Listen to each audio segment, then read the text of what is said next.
So today I'm going to do a full setup guide for Lakka, and I'm going to be using my Raspberry Pi 400. Now you can still follow this setup guide if you're using an older model of Raspberry Pi, that's fine.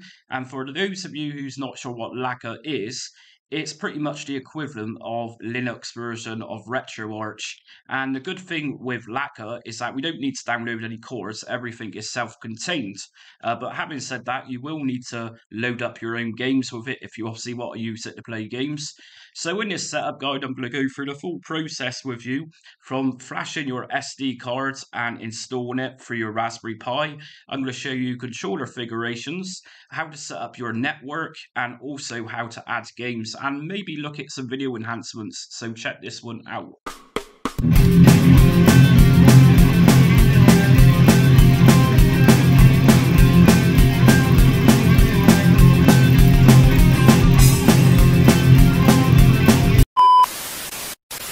Okay, so first things first, if you liked today's video, make sure to like, subscribe, and hit notifications so you don't miss out on upcoming content that I have.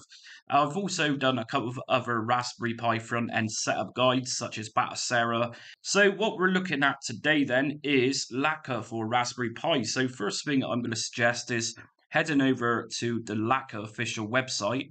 And as we can see, the latest Lakka version is 4.3, and this one was released actually this year, back in January. And this is going to give you a little bit of information about what Lakka has to offer. Like I said just a minute ago in the introduction, it's pretty much a self-contained RetroArch. You don't need to download any course for Lakka. And if we head over to this website as well, link is in my description. This is a comparison of different front ends which are the best for Raspberry Pi. And as we can see here under Lakka emulator list, this is every system that Lakka is going to run. And granted, it's not as vast as RetroPie, but there are some really good systems here, and apparently Lakka is going to work really well. Now, what we need to do first then is actually flash our SD card. So we're going to use the Raspberry Pi OS Raspberry Pi Imager tool for this. So if we just download this for Windows, and once that's been downloaded, let's just install this. So Raspberry Pi Imager, if you get a little prompt window come up, press yes on this one, and just install it. Shouldn't take too long. Okay, so just leave Run Raspberry Pi Imager checked, and we're going to press finish on this. Okay, so let's open up Raspberry Pi Imager, and I'm using a SanDisk Ultra 128GB micro SD card. So I'm going to just pop that into my laptop. So as you can see, I've already got something on this micro SD card, but that's not a problem. We can just close out with this, and Raspberry Pi Imager will delete it and just put the new operating system on there, which is Lakka. So first of all, we need to go to operating system, choose OS. And if we just scroll down, we'll come to emulation and games OS. Just press on Lakka. Now, like I say just now, Lakka will support many different models of Raspberry Pi, even handheld devices like we can see. So this is going to be the same setup pretty much if you're using a Pi Zero or a Raspberry Pi 2. But like I say, I'm using a Raspberry Pi 400, and this is a 64-bit operating system. So let's click on this one. Now choose storage. Just click on that, and here is my micro SD card. So I'm going to click on this as well, and then simply just press on write. And all existing data on the card will be erased. Are you sure you want to continue? Then just press yes. And then just give this a few minutes to write to your SD card. And if we go back here, we can see this is now writing. So once it's finished writing, it will then go through another process known as confirming or something in that effect. So just leave this to take its course.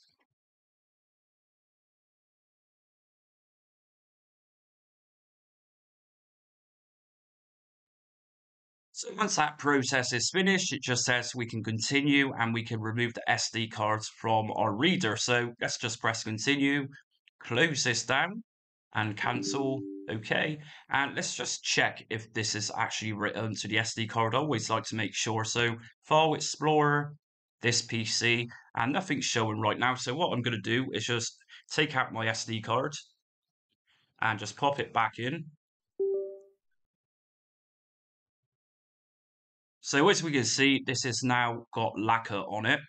And you'll probably worry about the size of this, but that's okay. As you know, this was 128GB micro SD cards, but there's a reason this is such a small size now, but we'll get into that. So let's just close this down, and I'm now going to plug this one into my Raspberry Pi, so I'll see you there. Okay, so let's just insert our SD card. So obviously eject anything you've got in the back and just plug in that SD card into the micro SD slot in the back. Next thing I'm going to suggest doing is just plugging in, say, a USB or even a Bluetooth controller. So I'm going to be using my PlayStation 3 controller for this, and any one of the 3 USB ports on the back will be fine. And next thing I'm going to do is obviously just power this on.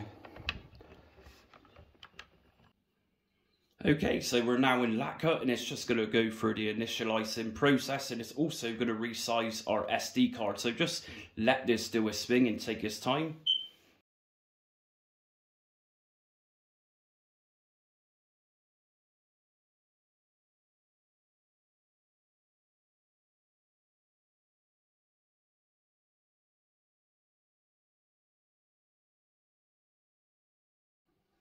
And that's it, we're now into Lakka. So for those of you familiar with RetroArch, you'll notice that this is very similar, in fact almost the same.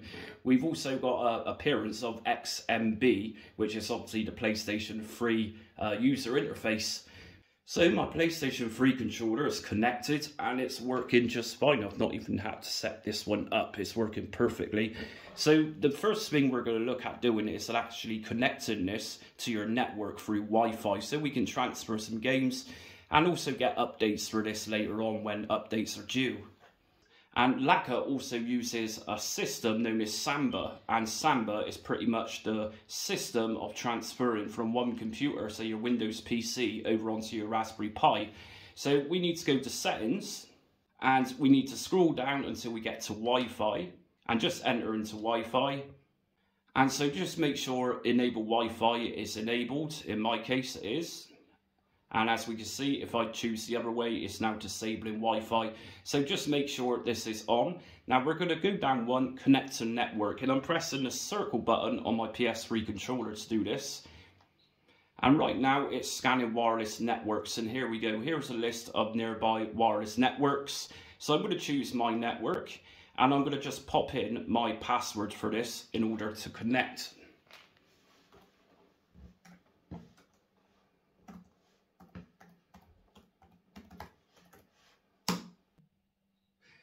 And as we can see, it's now connected, so that's all good stuff. We're ready to go with this. So let's just back out of here. Now, whilst we're under the settings menu, if we just scroll up until we get to input, if we just scroll down until we get to port 1 controls, just go into this one. And as we can see, device index is my Sony PlayStation 3 controller. Everything's looking good. And at the top here, just like RetroArch, same type of options. We've got analog to digital type. And so if you want to configure your controller, go ahead and do it. Just make sure that once you've entered your configurations, just go to save controller profile. But as we can see, scrolling through this, everything's pre-configured for me and I don't need to do anything. So let's just back out of this. And if we just scroll down a little bit further now, achievements, we can actually earn retro achievements. And this is a really great feature. So if you enable this, you can pop in your username and passwords. And what I'm going to do is just head over now to the Retro Achievements website and show you how to do this. So link's going to be in my description for this one, but this is Retro Achievements. So what Retro Achievements lets you do with your classic retro games is actually literally lets you earn retro achievements. So it's a simple process of just registering with this website. Just go to register and create a username and also pop in your email address and confirm it and choose a password. Retro Achievements will then send you a confirmation email, and after you've done that, you've got your username as well as your password, and then you can pop those into Lakka and you're then connected. Okay, so let's back out of here, and hopefully you'll have your username and password in order to enable Retro Achievements. And just let me remind you that you can even enable unlock sound on this, so every time you earn an achievement, you'll get a little ting. Pretty cool stuff. So let's back out of this. I'm pressing X on my PS3 controller. And what I'm going to do now is show you how to connect to your network in order to transfer games over to Lakka. And like I said a minute ago, this option is called Samba. So what we need to do is find the IP address of the Raspberry Pi. So if we just go to the first icon, which has got a picture of a raspberry or some sort of flower of some kind, if we just scroll down to information and then click on network information. So once you're here, you'll be able to find your IP address. And in my case, it's interface WLAN 0, and that's the IP address of my Raspberry Pi. So we need to come out of this now, and we actually need to make sure Samba is enabled. So to do this, we're going to go to settings, and from settings we're going to go down to services. Let's just make sure Samba is enabled, which it is. So once Samba is enabled, let's pop back over onto the computer and I'll show you how to transfer games to your Raspberry Pi. Okay, so back on the computer, what I'm going to do is just open up a Windows Explorer. And from here in the search bar at the top, all you need to do to connect to your Raspberry Pi is 2// and then followed by your IP address, which you've just found on your Raspberry Pi Lakka. So just pop your IP address in, and this should connect to your Raspberry Pi. Now, if you get anything pop up asking you for ID or password or anything like that, it's root, and that's ROOT. So that's the same for username and password, and that's going to give you access to your Raspberry Pi folders, which I can see just here. Now, the ones to pay attention for in this is your ROMs folder. And in your ROMs folder, that's where we're going to put our games. Now, in a lot of front-end systems, we'll have many folders inside telling us which system is which, but Lakka works a little bit different. So what we're going to do is just create a new folder within this ROMs folder and go to new folder, and I'm going to just call this one Mega Drive. And what I'm going to do next is just actually drag and drop a Mega Drive game or Genesis game into this Mega Drive folder that I've just created, and that's now inside. So I'm going to head back over to the Raspberry Pi again, and we're going to try and get this one up and running. Okay, so back on the Raspberry Pi, we're going to check out if this game has been transferred. So what we're going to do is just go to the main Raspberry Pi or rose symbol, whatever this is, and if we go down to load content and I'm pressing circle to enter this again, I'm now going to find where my game is, and in this case it's going to be under storage. And if we just scroll down, we're going to find ROMs, and scroll down, and here's my Mega Drive folder I've just created on my computer, and here's my game. So I'm going to just press circle on Sonic the Hedgehog 2, and I'm going to go to load archive, and here is all our Lakka cores. Like I said, we don't need to download individual cores on Lakka, everything is self-contained. So we're going to scroll down until we get to the Sega section, and the one I'm going to use for this core, that is going to be the Genesis plus GX. So I'm going to just press circle on this one.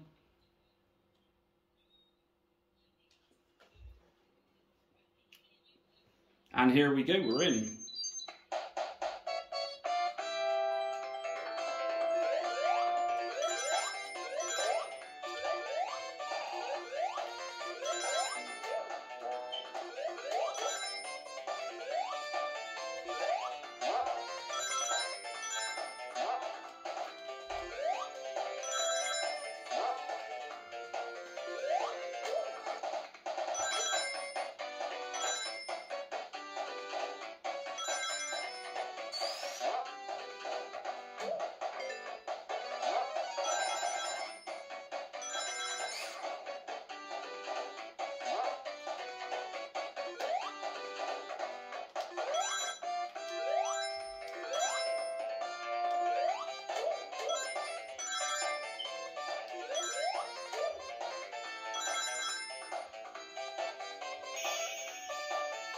So to exit out of this, I'm just going to press my PS button on my PlayStation 3 controller, and I'm just going to go down to close content, and that's going to take us back into Lakka. Next thing I'm going to show you to do is how to actually import your games so it comes as a dedicated list along the top. So I'm going to move over to the plus symbol at the top. I'm going to go to scan directory, and I'm going to go down to my Mega Drive folder and scan this directory. It's now scanning. If I press X to come back out, we now have Mega Drive and of course my game Sonic 2 at the end. Awesome stuff. And if I go into this game, go down to download thumbnails, we should now get some artwork for Sonic the Hedgehog 2.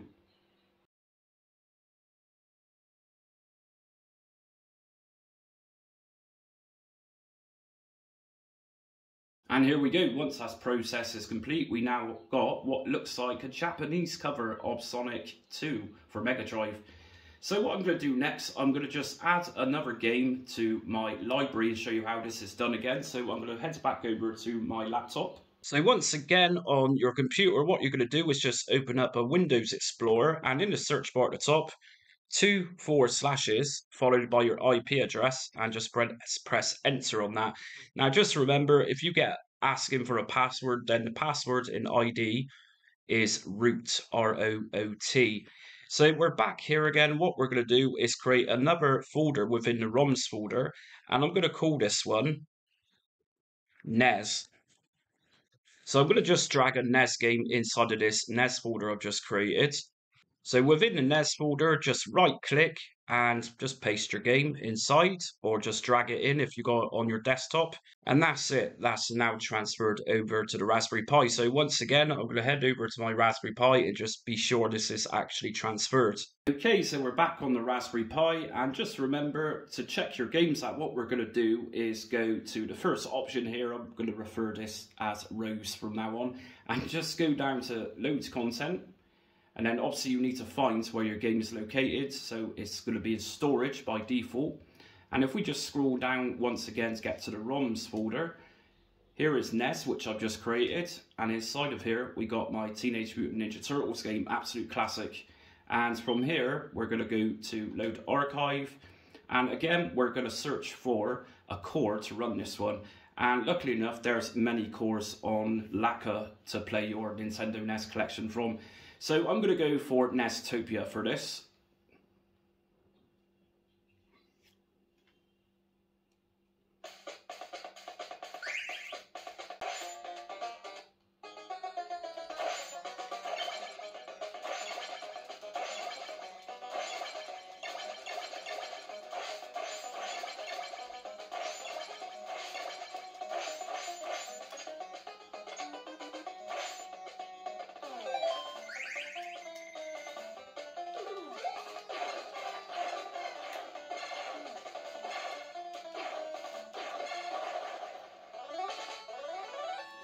And that's it. So it's going to be the same process again about importing your NES collection into the top section just here. So I'm going to give you another example. If we go to the plus at the top, go into scan directory, NES, and scan this directory. And we now have our Teenage Mutant Ninja Turtles game at the top. And the same process, let's get some artwork for this game. So download thumbnails. And just be patient, this one can take a little bit of time to download. So whilst this one's downloading, I'm going to show you how to set cores. So rather than going through many different cores to select one to run your game, we can actually set this to be specific. So for example, I'm going to go to set core association, and I'm going to use the current core I'm using for this game. So this is Nestopia. If I click on that, we'll then get a little pop-up at the bottom saying it's been set. So let's back out of here, and I'm going to close down my game.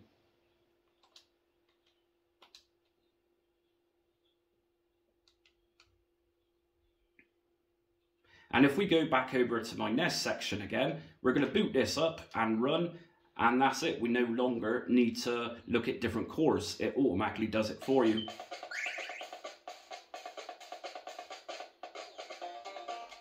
So next thing I'm going to go through is how to save your games. So to do this, we're just going to go into the quick menu whilst we're playing a game. And you've got save state and load state. So I'm going to just press on save state.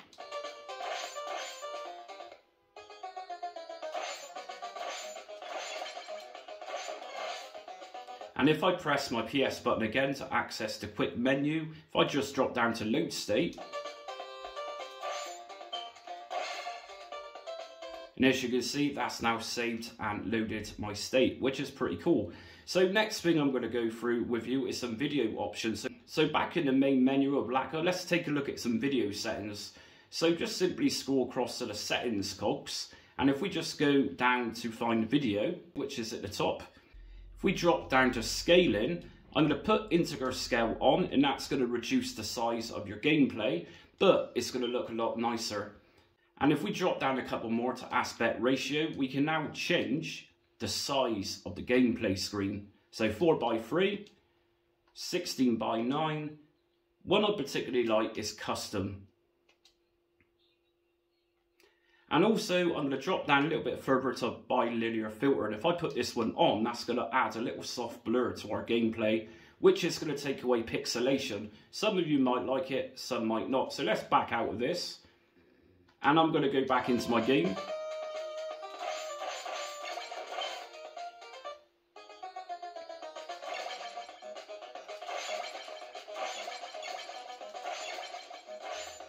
So if that's not visible on this video, then I can tell you that this looks a little bit better, a lot better in fact, in terms of pixelation. So what I'm going to do next is show you a little bit more of video settings. So if we go back to the cog, video, that down to scaling, and what I'm going to do this time is just create this into a full aspect ratio. If I take away integer scaling, we then get a full video mode. So if we go back into our game,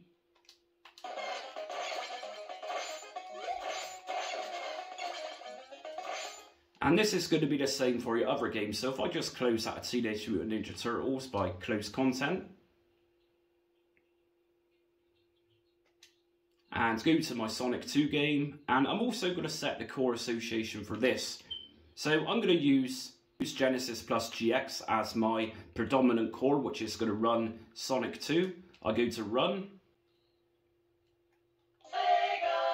So those settings we just applied are also now on Mega Drive.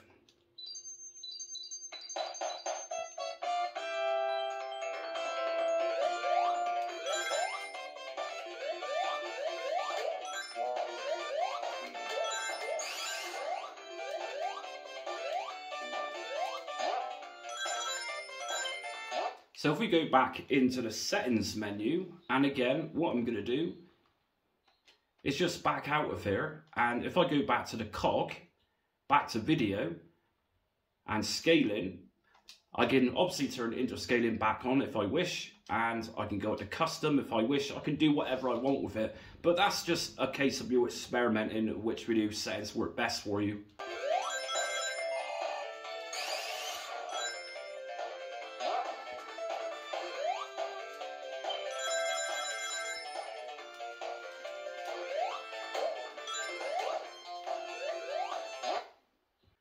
So finally, to close this down correctly without breaking your SD card or making it corrupt, if you just go back over to the Raspberry or Rose logo, just simply go down to Shutdown System, and this is now going to shut down.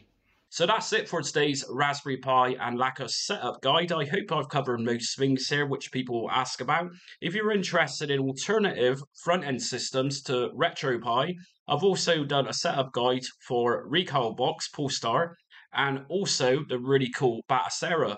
So again, if you're new to my channel and you're not subscribed and hit notifications and liked, please do so you don't miss upcoming content on different front-end systems and standalone retro emulation videos that I cover. Also check me out on Facebook, Instagram, TikTok and Twitter. And if you've got any questions, I'm hosting a live session on my channel on the 31st of August at 9 PM UK time. So just join me on that if you've got any questions about anything. And until next time, stay retro.